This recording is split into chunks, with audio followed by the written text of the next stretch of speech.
Currency. What is it? Why are all my friends using it? Well, that is a great question. Currency, defined by Oxford, is a system of money in general use in a particular country. However, if you don't know what currency is by now, I'm not sure how you are still alive. As for why all your friends are using it, currency, as mentioned in the definition, is money. And money is used to buy things, like cell phones and video games. Two things that are essential to human survival. That's a joke, kids. You don't need an Xbox to survive.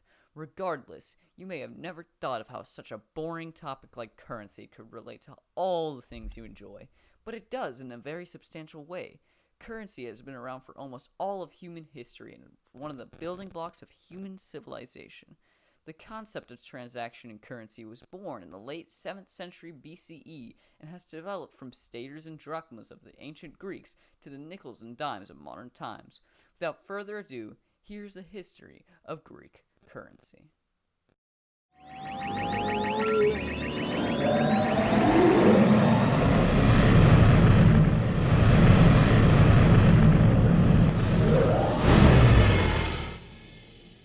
The first coinage appeared in the late 7th century BCE in Western Asia Minor in the Kingdom of Lydia, where Lydian and East Greek coins were found under the Temple of Artemis at Ephesus.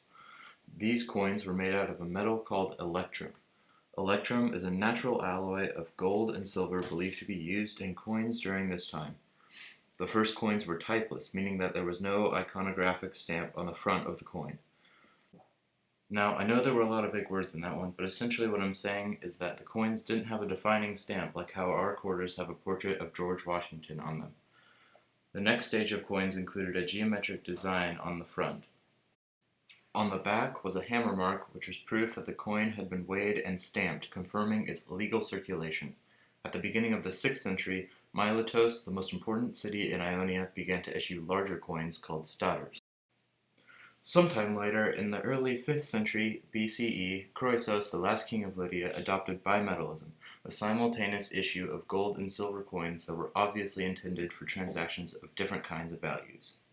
In Greece, Aegina was the first city-state to adopt the new medium of transaction in the late 5th century BCE.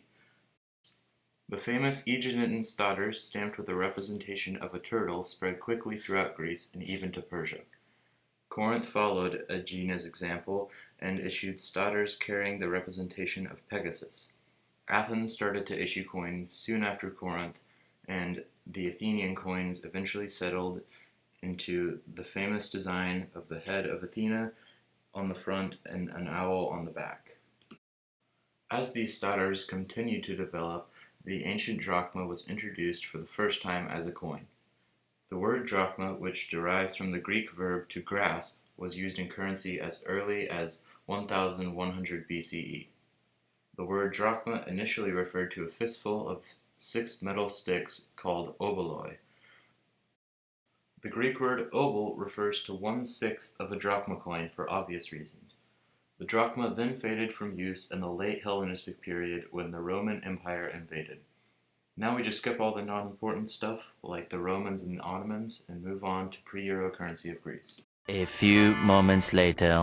After gaining its independence from the 200-year rule of the Ottoman Empire, Greece introduced the phoenix in 1828. However, the phoenix was short-lived, and in 1833, the drachma was again reintroduced in 3 different phases.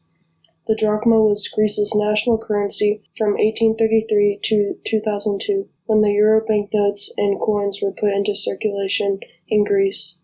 The modern drachma was split into 100 lepta, coming from the Greek root lepton, meaning small, and there were multiple face values for drachmas as well as lepta.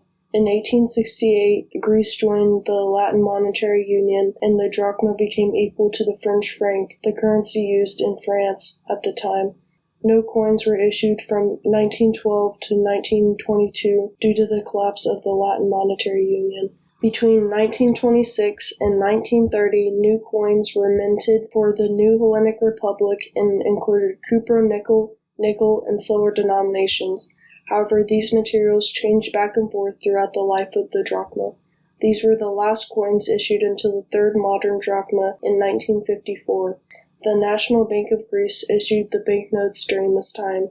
World War II broke out in 1939 and Greece was invaded in 1941, leaving Greece under Nazi occupation. The economy, among many other things, struggled during the occupation. By the end of the war in Europe in 1944, Greece's inflation had gotten so bad that the Greeks had to re-establish the drachma at a rate of 50 billion to 1. This resulted in the second modern drachma. In this phase, only paper money was issued in the same denominations as before. However, this phase also experienced inflation, and in 1953, Greece joined the Bretton Woods system to help stop inflation. This resulted in yet another phase of drachmas. In 1954, the drachma was again revalued at a rate of 1,000 to 1, and the new currency was settled to a rate of 30 drachma per $1. In 1973, the Bretton Woods system was abolished, and the drachma reached an exchange rate of 400 drachma to $1. On the 1st of January 2002, the drachma was replaced with the euro. When Greece joined the EU in 1981, it changed its currency from the Greek drachma to the EU currency, the euro. The euro is used by 19 out of 27 countries in the EU. Most countries have a symbol or landmark of their country depicted on the reverse of the coin and on the bill. Greek euro coins have different depictions for each denomination. The second euro coin shows a mosaic from Sparta depicting Europa being abducted by Zeus. The first euro coin shows the famous Athenian owl stater. On the obverse of the coins, the value of the coin and a map of Europe is engraved. That concludes our journey through the currency of Greece. I hope you've come to realize how important currency really is, despite how boring it might be. If this was boring, just know that we tried, but this topic may not be for everyone, and that's okay. For those of you who found yourself interested, or if you think you might be interested in studying coins and the history behind them, it is really easy to start collecting, and you can get involved in many ways from big expos to private clubs. Just go check out your local coin sellers and traders and see what you can find. Again, we hope you enjoy the history of Greek currency. I just gotta tell you how I'm feeling. Gotta make you understand. Never gonna give you up. Never gonna let you down. Never gonna run around and desert you. Never gonna make you cry. Never gonna say goodbye. Never gonna tell a lie and hurt you.